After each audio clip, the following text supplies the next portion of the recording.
Hello. uh, thank you The for song always gets me. I know, Okay. I know. Thank you for clicking on our faces. I'm C the Superior here with my co-host E Boogie, and we are here this month to discuss the book of the month, which is "The House of Eve," written by Sadiq Johnson. So, if you pause to read, you can get a little bit of the synopsis here, but essentially, it is the story of two young women in the 1950s who both find themselves in a particular stance and how their lives intertwine through by the end of the book. So that's the gist of it, but please feel free to pause and read for the full summary. So this was E's pick this month for the month of December. And so tell us a little bit about why you picked this book and your thoughts and your star rating, spoiler free. Uh, well, as you know from like background, I was trying to find a book that would just put me in a little bit better mood, I guess.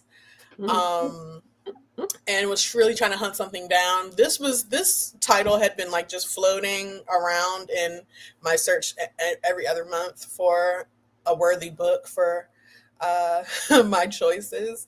Mhm. But I will say what drew me to this book was the idea that it was centered around two female characters and that at least one of them was from Washington D.C.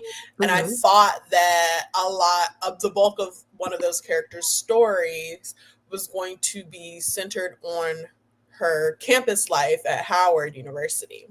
Okay. And so I want to say that was kind of the final draw for me.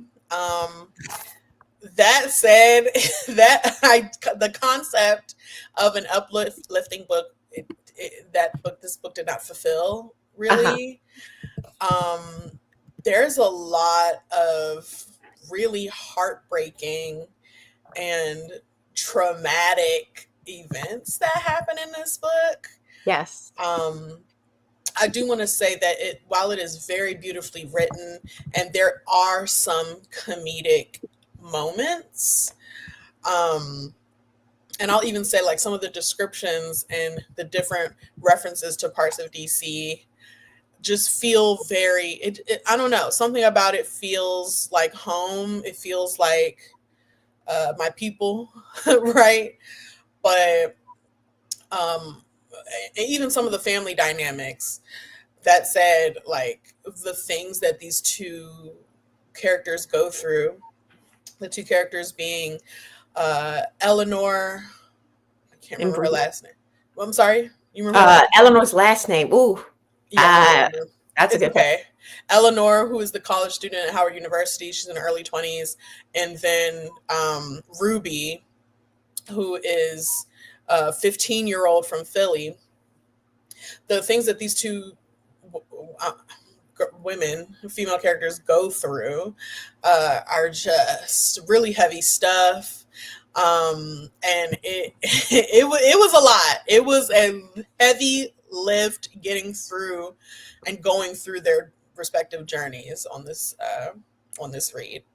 Now, with that said, there were a lot of good moments as well, and a lot of moments that while even while my heart was breaking reading some of these experiences these women were having, there were some moments that did restore my faith in humanity, interwoven here and there. And Okay. there was some redemption a little bit at the end.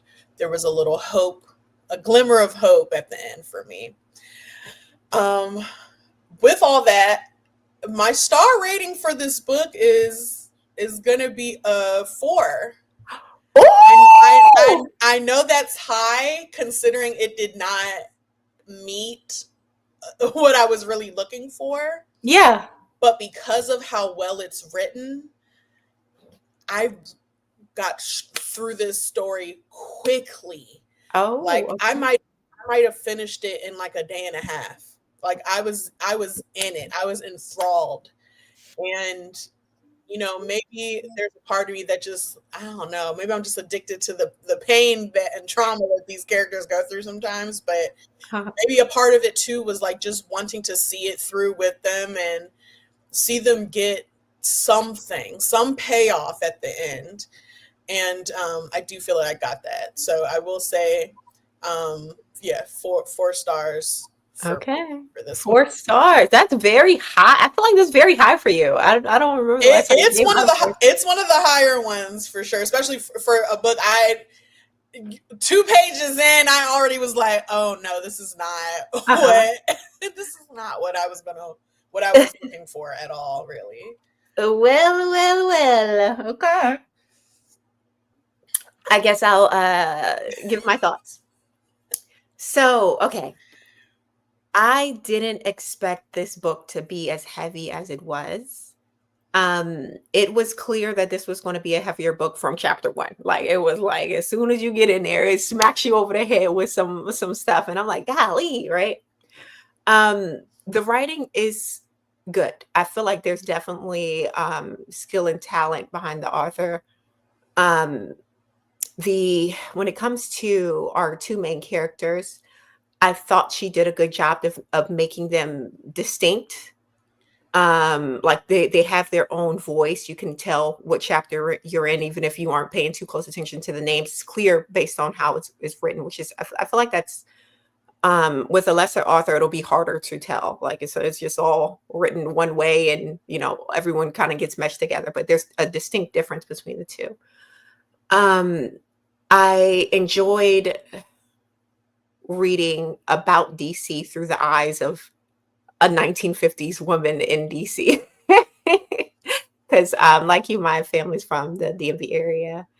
And there was a lot of interesting things that came up that I didn't realize until it was mentioned in the book that it isn't common in other places, particularly when it came to the colorism aspects of the book and things like that. We can talk more about that in the spoiler section. Don't want to give too much away. But for me, my star rating, I feel as if the writing was done well. However, the topics and the heaviness of it just didn't resonate with me. So for me, I'm gonna go ahead and give it a one of these 2 stars. Woo! I can't wait to get I'll into give it it. 2 because it was just so like triggering and traumatic, and I'm like, Yeah. I don't know, it just wasn't a space that I wanted to be in, and I think that lessened my enjoyment of the book, even though it was well written, if that makes sense. Um, but now, with that being said, we are going to go ahead and get into the tea of the book. So we're getting into spoiler time.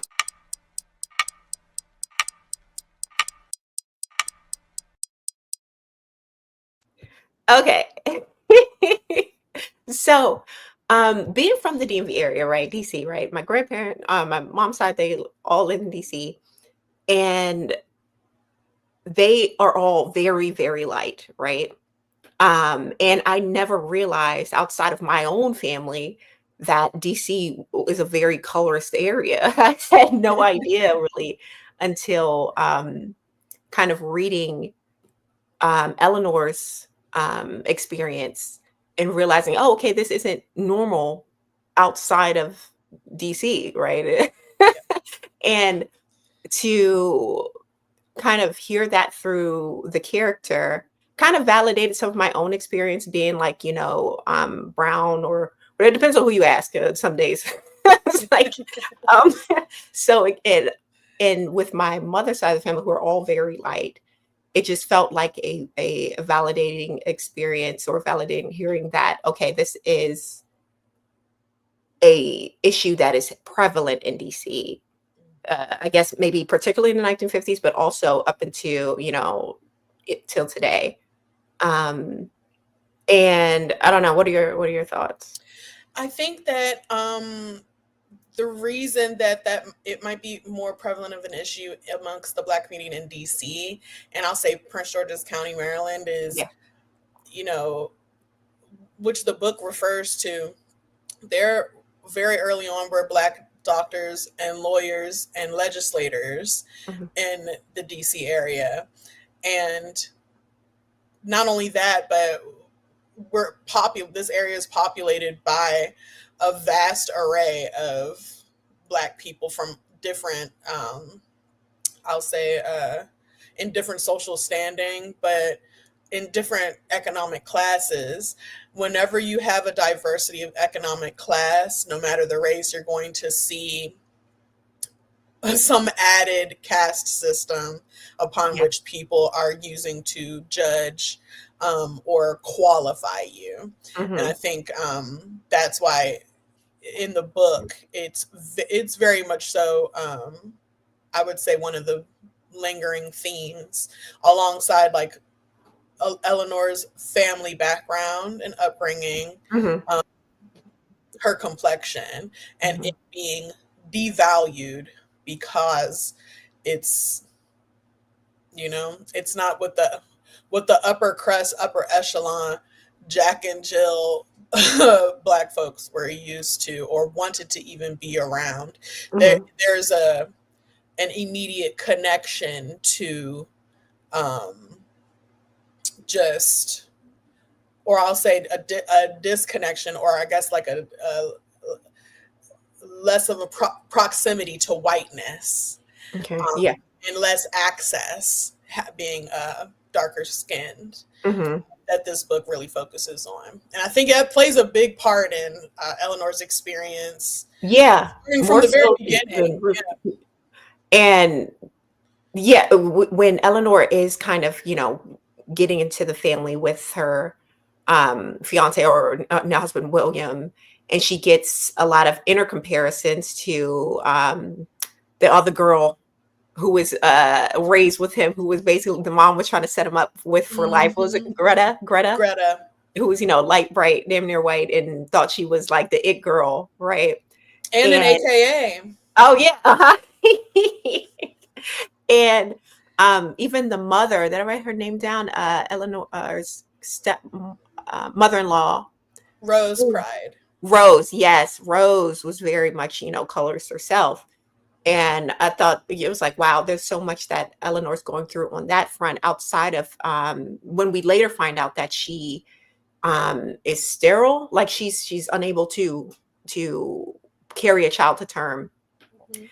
It just felt like, dang, even more issues. And don't even get me started on Ruby, but Ruby was like trauma after issue after issue. And I Yeah. felt so bad reading about her life. I'm like, even from chapter one with her being, essayed by the stepdad and um, her experience with Stimmy, the Jewish boy.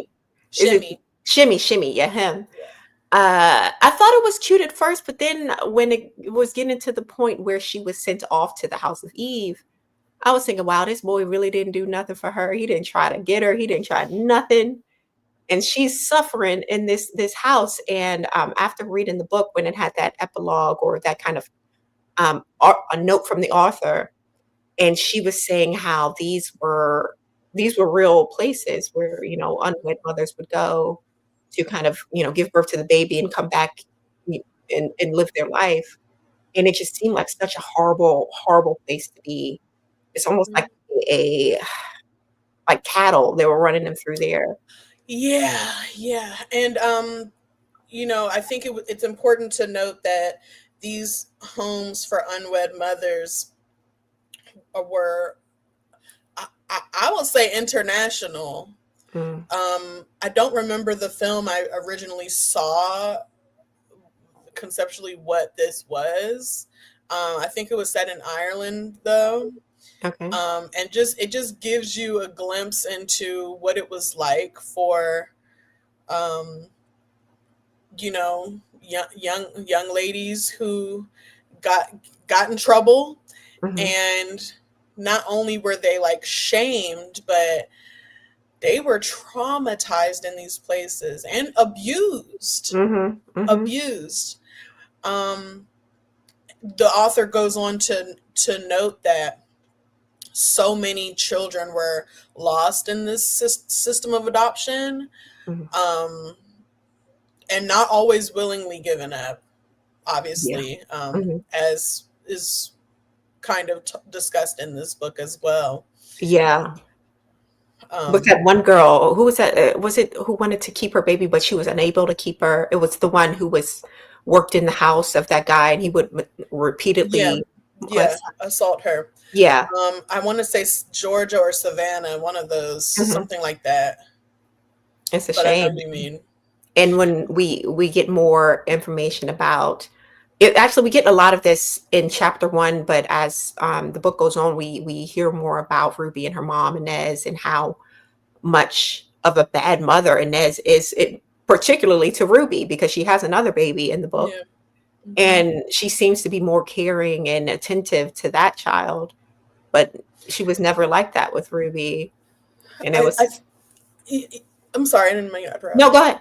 ahead. Mhm. I think a part of that, we learn the why of Inez's dynamic with Ruby, um, in how she ended up pregnant at a young age. Um, and she, she went to go, her mother, I believe, or the grandmother, or no, it was her mother at that point. That's the grandma. Went to take her to the young man's house Yeah. so that the parents could meet Inez and learn of this and what was going on. And they were essentially shunned, Mhm. um, for the same, I think, the same reasons that Eleanor was being shunned. I do believe that the boy, that Ruby's father, was a light skinned, but he was black, a Yeah, light he was skinned boy. yeah, some kind of means. I believe his last name was Banks. I remember Yeah, that. Banks. That's Uh-huh. it. That's it. Um, but you know, like the book says, uh, Ruby's paternal grandmother took one look at them and sent them away, closed the door right in their faces. Mhm, mhm. And they never saw that boy again. And so I think that the trauma with that, I think a lot of this book talks about generational trauma. It talks about the trauma of being a woman Mhm. in that time, and kind of the decisions you have to make to survive, really. Um, some of which, it does end up impacting your children. Even in Ruby's case, you know, being forced to give up her child, I think she fully intended to not have the child once she, accepted Shimmy's mother's plan to go to this halfway house. Mhm. Um, and obviously when she gets a full idea of what's going on at the unwed mother's house, the House of Eve, Mhm. uh, she's her idea starts to shift, but she also has a dream for herself. She has hopes for herself, and she knows that bringing a baby into the dynamic that she's in now, she will never be able to get to where she's trying to go with her future. It seemed as if she wanted to change her mind, though, at the end where she was holding the It did. baby and she had, like, 5 days with the child to, like, nurse the child. She definitely wanted to keep that baby at that point. It was just it was impossible. It was like she was being held hostage, and there was no way out unless she Yeah, gave up the baby. It was very sad.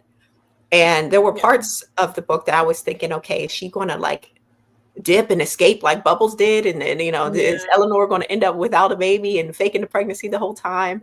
And when William told his mom about the fake pregnancy, Don't get me started. Okay, are we ready? yeah, Because I don't want to interrupt your flow. Go ahead. no, go ahead, please. Let me tell you something. Let me start at the top of my list of villains of this book that I wanted to slap the taste out their mouth. Obviously, is Rose Pride. Okay, William's I'll mom. start with Rose. Rose Pride. I mean, she's. I don't want to say she's of equal nastiness to Inez, Okay, yeah. but she was a horrible person. And even when she was able to finally redeem herself slightly by Mhm. accepting her daughter-in-law, she was just, there's really a special place in hell for women that not only perpetuate all of the patriarchal ideals that keep women oppressed Mhm. and down, but to also be a Black woman Mhm. and be looking at another Black woman, an educated one at that, and placing her value sheerly on her womb and whether it can produce or not. Mhm. Yo, there's so many times that I just was like, yo, I know that Eleanor is a poised person Mhm. and has a lot of self-control, because the way I would have yoked Rose Pride up so quickly, and on the side I'm like, Rose, can we speak in private? And Uh-huh. the way I would have yoked her, there were so many instances after um uh Eleanor was already married to Mm. William, Mhm. that both Rose and the family friend Greta were still on some weird Yes. plotting stuff. And so even with like the postpartum paranoia and all the, mental gymnastics and stuff that Eleanor was going through, being paranoid and thinking that she's about to lose her husband to some massive conspiracy, it's just like, Mhm. is it Yeah. paranoia?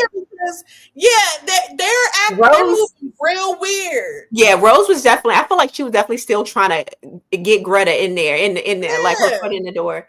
And for her to say that comment after the baby was said, "Oh, she has green eyes, just like my family," or something she said at the dinner table. And I was like, Mhm. "Girl, you know damn well this baby is adopted.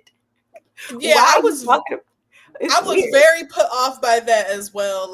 Like, I can see why Eleanor jumped to conclusions behind Yeah, that, because her husband was like a little, he was he just never such a stood mama's up for her boy. ever, ever, ever, ever, He ever. never, I want to say one time, but I don't even remember enough details about that time to really stand on that. He was such a little wimp when it Yes. came to his mom. Like, Mhm. even the dad checked the mom a couple times. Mhm.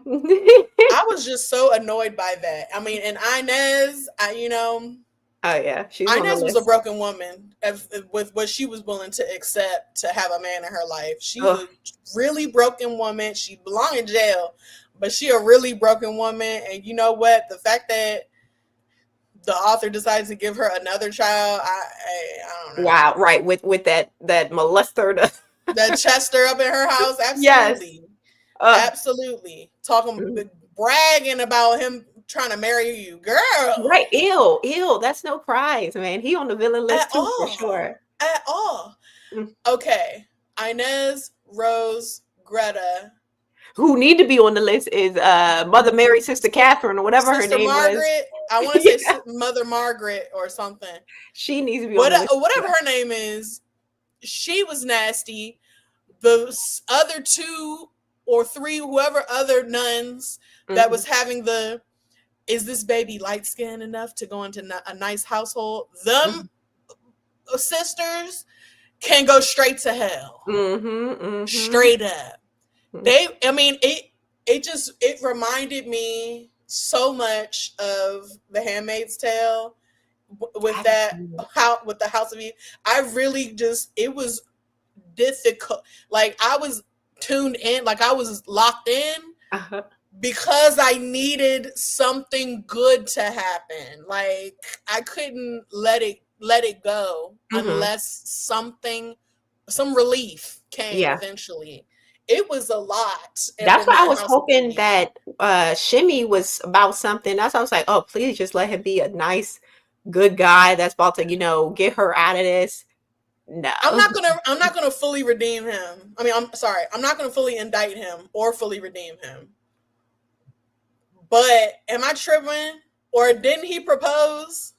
He did. He He did. proposed. Kind of. All He right. proposed without a ring. He was like, yeah, I'm going to He had no marry you. money.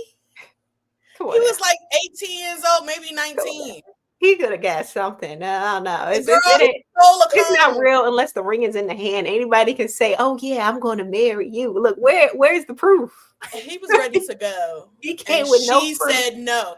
She chose herself a few times, which yes, she should have. And I'm not going to say she should have gone. That it's good that she went to the House of Eve. I'm not going to say it's good that all these things happened to her. And I'm not going to advocate for those houses.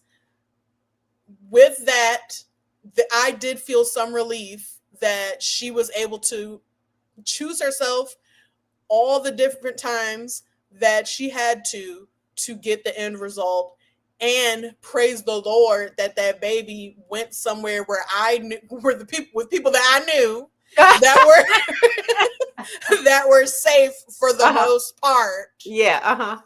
But yeah, I think along the journey with all the limited options, I'm getting loud because it's got me riled up.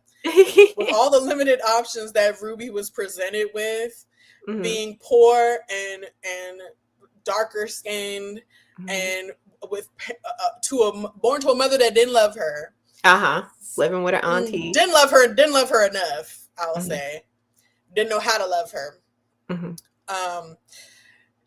With all the limited options, for her to choose herself consistently, it was very powerful, and I was so proud of her, because her auntie, who ended up taking care of her, Aunt Marie, one of the very few angels and sweet people that this book blessed us with along the way. Thank God. Much like life, one of the few sweet souls in this book.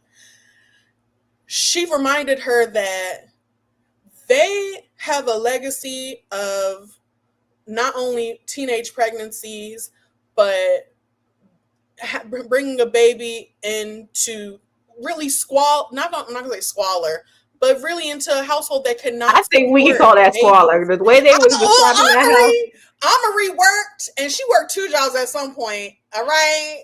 Aunt Marie had sheets on the windows, child. She was hanging them drawers on the back of the kitchen. I know some people with sheets on the windows. Squalor. They got sheets to put up. Squalor. She had her drawers. Her drawers. I mean, yeah, on the table. I ain't gonna lie. If I went to somebody's house and they had sheets on, I'd be like, yikes. Yeah. But and their underwear was drying on the back of the table chairs and stuff. Okay, come on. They had no dryers. Squalor. But Aunt Marie, she really did right by Ruby by telling her the truth. You can keep this baby and show it love, but even with that, it's like somebody's giving you an opportunity to choose yourself. And even though it's through this very painful and horrible avenue of going to this house, they're giving you an opportunity to choose yourself. You didn't choose yourself getting here, getting pregnant, but you can choose yourself now. You can do these things so that later on you're able to get to where you're trying to go with your goals. And Ruby did. And I'm not going to lie, the end, that's why for me the end was a little hopeful. Yeah, when she did become a doctor. Or, she stayed in that field. That was nice. But I do have one more name to add to the villain, the villain count. And that is Shimmy's mom, who was horribly racist. Yeah. And was honestly the only thing that she did right, or at least that I was surprised that she did, because she seemed like such a horrible person. But she did come through with paying for Ruby's stay there at the House of Eve. And she also came through with getting her accepted into the college so she can continue on with her education. But other than that, was horrible. Because I just knew she was lying about that second part. I just knew she was about to add to the punishment and not let her, not advocate for her like she promised she would. But you're right. Yeah, that lady was the damn devil for real. Like, I don't know. You're right. She did. There was the slight payoff, but yeah, she did. She did what she said she was going to do. I'll be on my hands and knees scrubbing and starving. And my But baby from my arm, Lord. that Sorry. was the book, guys.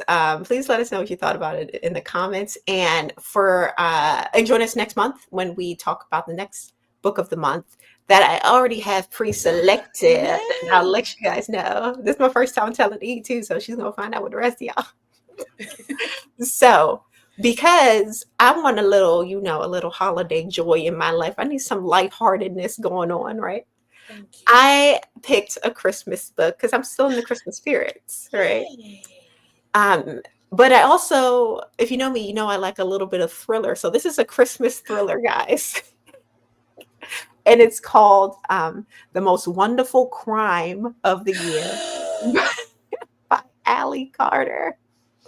That sounds amazing. It's Cannot it, wait. I'm hoping it's good. I'm hoping it's good. The reviews look good, and it's a very interesting premise about. I think it's two authors that get invited into this other, like, I want to say it's like a mystery excursion, and someone ends up dead. It's very much kind of like Clue, but it's with a Christmas twist, right?